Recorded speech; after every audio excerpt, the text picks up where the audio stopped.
Genesis 28. So Isaac called for Jacob and blessed him and commanded him, "Do not marry a Canaanite woman. Go at once to Paddan Aram, to the house of your mother's father Bethuel. Then take a wife for yourself there, from among the daughters of Laban, your mother's brother. May God Almighty bless you and make you fruitful and increase your numbers until you become a community of peoples.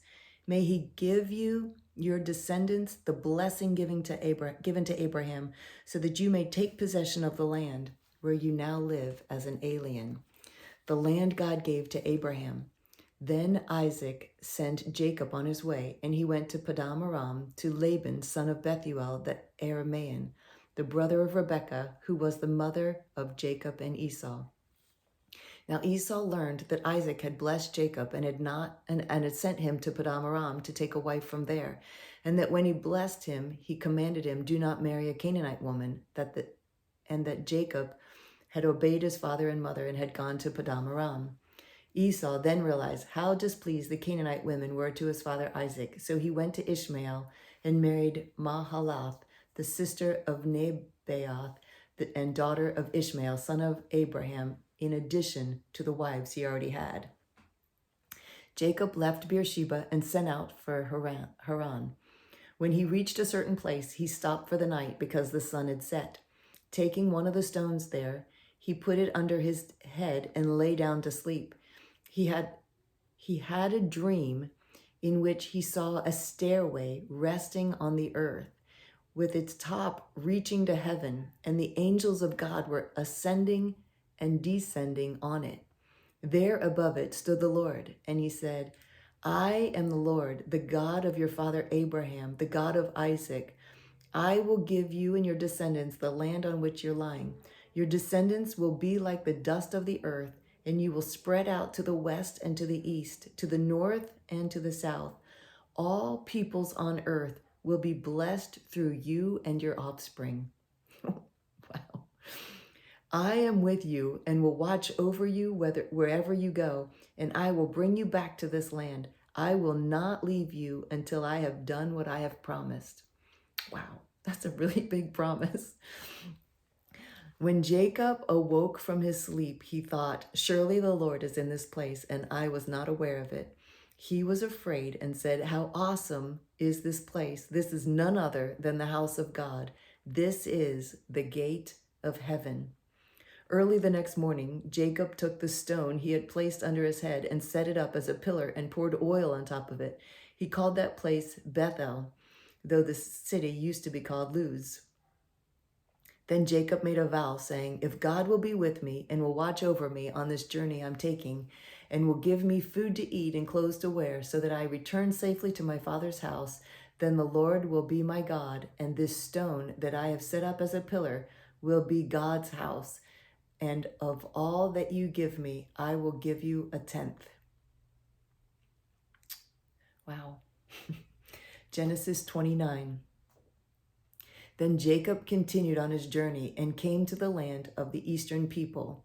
There he saw a well in the field, with 3 flocks of sheep lying near, because the flocks were watered from that well. The stone over the mouth of the well was large. When all the flocks were gathered there, the shepherds would roll the stone away from the well's mouth and water the sheep. Then they would return the stone to its place over the mouth of the well. Jacob asked the shepherds, "My brothers, where are you from?"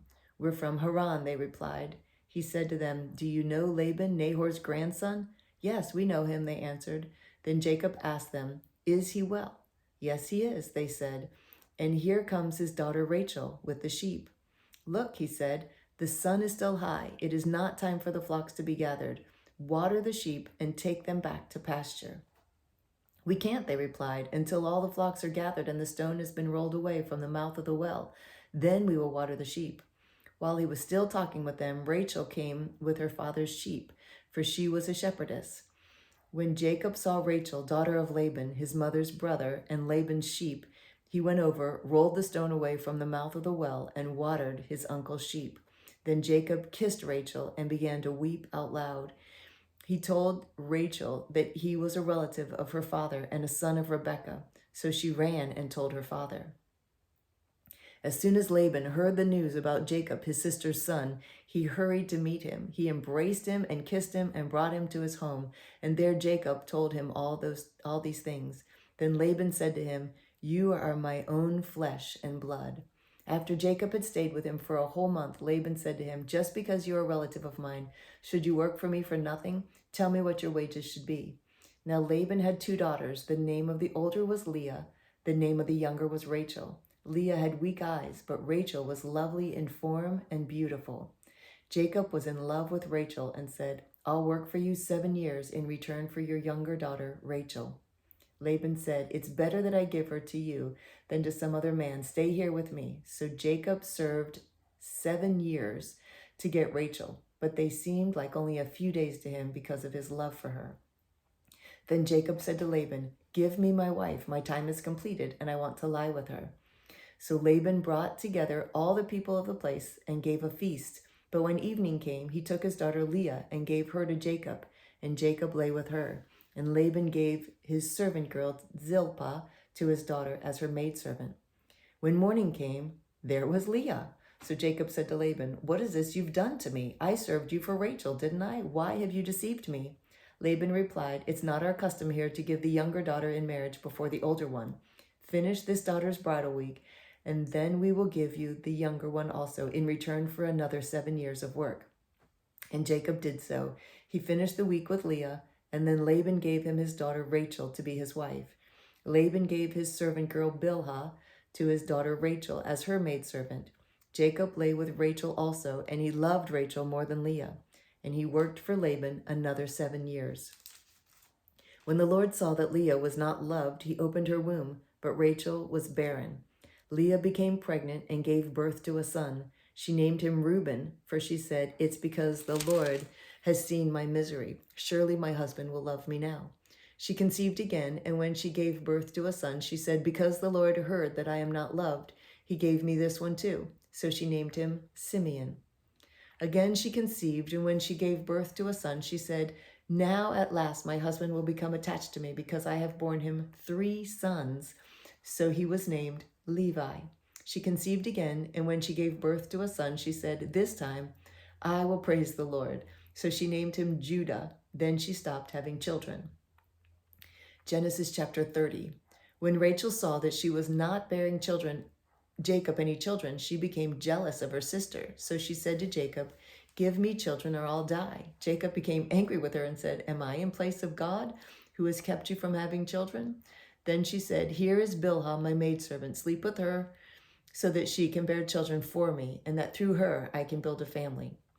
So she gave him her servant Bilhah and as a wife. Jacob slept with her, and she became pregnant and bore him a son. Then Rachel said, "God has vindicated me. He has listened to my plea and given me a son." Because of this, she named him Dan. Rachel's servant Bilhah conceived again and bore Jacob a second son. Then Rachel said, "I have had a great struggle with my sister, and I have won." So she named him Naphtali.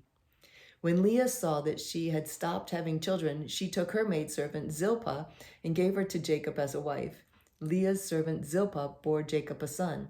Then Leah said, "What good fortune!" So she named him Gad. Leah's servant Zilpah bore Jacob a second son. Then Leah said, "How happy I am!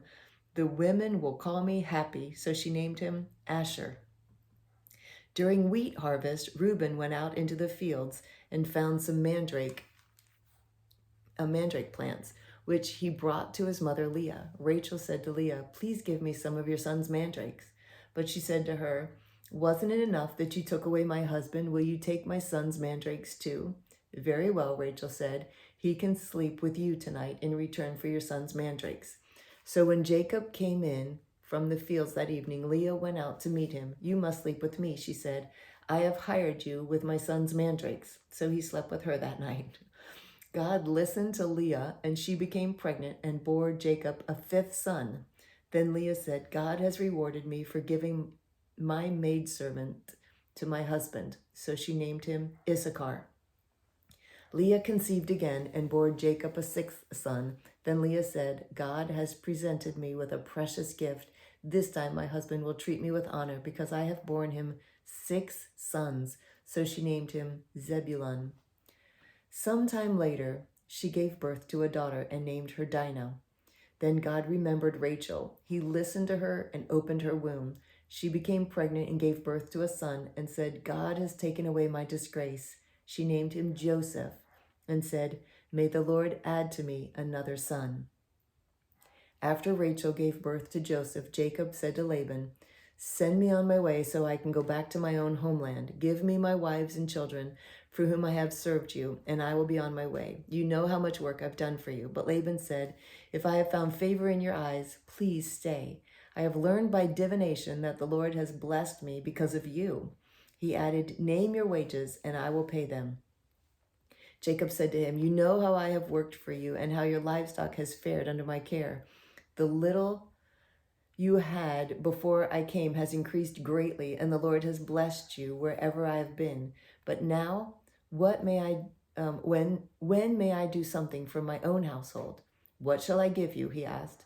Don't give me anything, Jacob replied, but if you will do this one thing for me, I will go on tending your flocks and watching over them. Let me go through all your flocks today and remove from them every speckled or spotted sheep and every dark-colored lamb and every spotted or speckled goat. They will be my wages, and my honesty will testify for me in the future. Whenever you check on the wages you have paid me, any goat in my possession that is not speckled or spotted, or any lamb that is not dark-colored, will be considered stolen.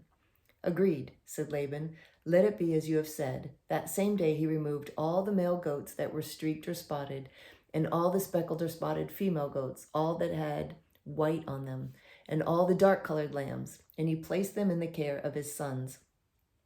Then he put a 3-day journey between himself and Jacob, while Jacob continued to tend the rest of Laban's flocks. Jacob, however, took fresh cut branches from poplar, almond, and plane trees, and made white stripes on them by peeling the bark and exposing the white inner wood of the branches.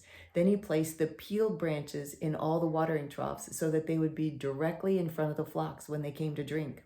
When the flocks were in heat and came to drink, they mated in front of the branches, and they bore young that were streaked or speckled or spotted. Jacob set apart the young of the flock by themselves, but made the rest face the streaked and dark-colored animals that belonged to Laban. Thus he made separate flocks for himself and did not put them with Laban's animals. Whenever the stronger females were in heat, Jacob would place the branches in the troughs in front of the animals so they would mate near the branches. But if the animals were weak, he would not place them there. So the weak animals went to Laban and the strong ones to Jacob. In this way, the man grew exceedingly prosperous and came to own large flocks and maidservants and menservants and camels and donkeys.